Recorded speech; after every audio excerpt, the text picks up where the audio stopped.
Hello అండి, నమస్తే. ఈరోజు గ్రీన్ ఫిష్ చేస్తున్నాను. Curry, green fish curry. ఇది ఉల్లిపాయలు, పచ్చిమిరపకాయలు, కొత్తిమీర, మిరియాలు అన్నమాట. మిరియాలు వేసి మసాలాలు నూరుకొని దీంట్లో అల్లం వెల్లుల్లి పేస్ట్ కూడా కొద్దిగా వేసేసి చేస్తున్నమాట. దీంట్లో కారం పొడి వేరండి, ఇదే వేస్తారనమాట. ఇదే గ్రీన్ అంటే ఇంకా కొత్తిమీర, పచ్చిమిరపకాయలు కాబట్టి గ్రీన్గానే ఉంటుంది. అందుకనే గ్రీన్ ఫిష్ అండి, ఇది గ్రీన్ ఫిష్ కర్రీ అనమాట.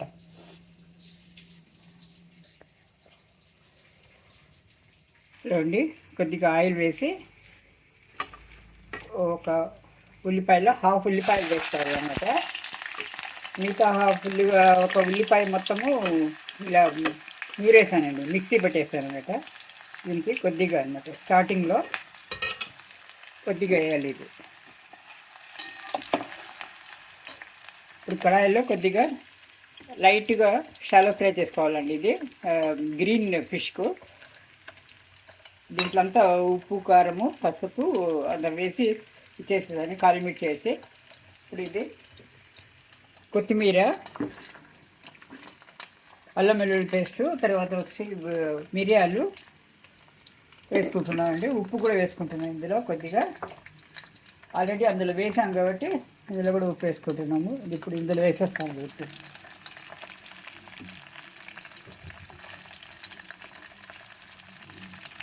ముందు ఈ మసాలాలు ఫ్రై బాగా వేగాలండి. ఇది ఉల్లిపాయలు వేగిన తర్వాత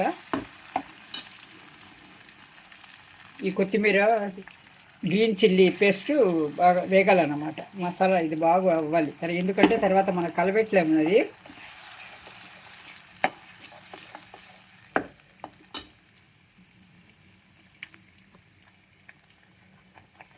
ఇవ్వండి, ఇది మొత్తం గ్రీన్ కలర్లో ఉంటుంది, అందుకే గ్రీన్ ఫిష్. ఇది మనం గ్రీన్ చికెన్, గ్రీన్ మటన్ ఎలా చేసుకుంటామో సేమ్ ఇదే విధంగానండి. కాకపోతే దీంట్లో జీలకర్ర పొడి అంత పడుతుంది, మిగతా అంతా దానికి ఉండదు. ఇది కొంచెం బాగా మసాలాలు బాగా ఎర్రగా వేగాలన్నమాట. ఇది ఒక 10 నిమిషాల వరకు వేగాలండి. ఇది పచ్చి వాసన అంతా పోవాలి. అప్పుడు మనం ముక్కల్ని వేయాలి ఇందులో. ఈ గ్రేవీ వచ్చి చపాతీలోకి కానీ మనం నంచుకోవడానికి అన్నంలో కానీ చాలా చాలా బాగుంటుందండి. ఇది కూర గుత్తంగా ఉండి దగ్గరగా ఉంటుంది, షేర్వాతో ఉంటుంది అనమాట. పలచగా ఉంటుంది ఇది. దీంట్లో పులుపు వేయరు. చూడండి, ఇలా నూనె పైకి తేలిందండి, బాగా వేగింది. ఇది కొత్తిమీర, పచ్చిమిరపకాయల వాసన అంతా పోయిందనమాట. చూడండి, నూనె పైకి తేలిందంటే అయిందనమాట. ఇప్పుడు మనము చేప ముక్కలు ఒకటి తీసేసేయాలన్నమాట. ఇలా ఈ గ్రేవీలో ఉడకాలి. ఇది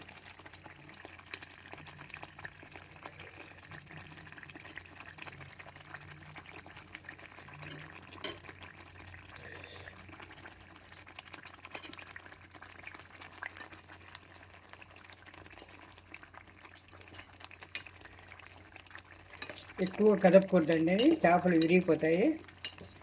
ఇప్పుడు నిమ్మకాయ రసం రాసి ఉంచాను, అయినా కూడా చేపలు నాజుకు కాబట్టి పోతుంది. ఇది సిమ్లో ఉండి ఒక 10 నిమిషాల వరకు వేగాలండి. ఇది ఇలాగే వేగాలి, సిమ్లో వేగనివ్వాలన్నమాట. ఇది చేప ముక్కలంతా ఉడికి మళ్ళీ కూర గుత్తంగా వచ్చేస్తుంది అనమాట. హలో అండి, ఇది చేప అంత కర్రీ అయ్యి రెడీ అయ్యి ఇలా ఉంటుందన్నమాట. ఇది పచ్చగా ఉంటుందండి కర్రీ. దీంట్లో కారం పొడి వేరు, ఇది పచ్చగానే ఉంటుంది. గ్రీన్ ఫిష్ అనమాట. ఇది ఇంకొంచెం చల్లారిన తర్వాత ఇంకొంచెం గట్టిగా అయిపోతుందండి. ఇది దగ్గరకు వస్తుంది. ఇప్పుడు చూడండి, ఫిష్ ఇలా ఉంటుందన్నమాట. మొత్తము దీని ఆరం అంతా పట్టుకొని ముక్కలకు చాలా చాలా టేస్టీగా ఉంటుందండి. చేసి చూడండి కావాలంటే. గ్రీన్ చికెన్ లాగే ఇది కూడా ఇలా గ్రీన్ ఫిష్ చాలా చాలా బాగుంటుందండి. చివరిలో కొత్తిమీర వేయాల్సిన అవసరం లేదు దీనికి, ఎందుకంటే ఇది ఆల్రెడీ కొత్తిమీర, పచ్చిమిరపకాయలతో ఉంటుంది కాబట్టి కొత్తిమీర మళ్ళీ వేయాల్సిన అవసరం లేదండి. కొన్ని పెద్ద ముక్కలు వచ్చింది, ఇలా వేయించేసానండి.